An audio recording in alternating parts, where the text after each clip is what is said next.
உங்களுக்கு நல்ல நேரம் இருந்தால் மட்டுமே இப்போ இந்த வீடியோவை உங்களால பார்க்க முடியுங்க. நல்ல நேரம் இருந்தால் தான் இந்த கோயில்ல காலடி எடுத்தே வைக்க முடியுங்க.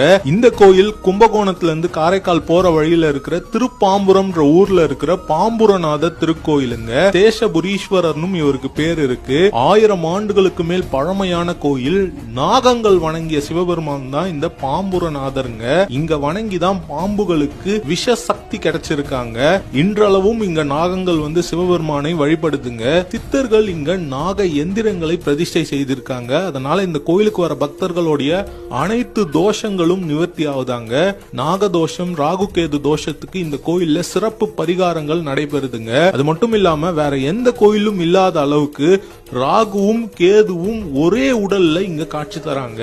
இந்த கோயில்ல நவகிரக சன்னதி இல்ல, கோஷ்ட மூர்த்திகள் இல்ல, இன்னும் பல அதிசயமான விஷயங்கள் இந்த ஒரு கோயில்ல இருக்குங்க.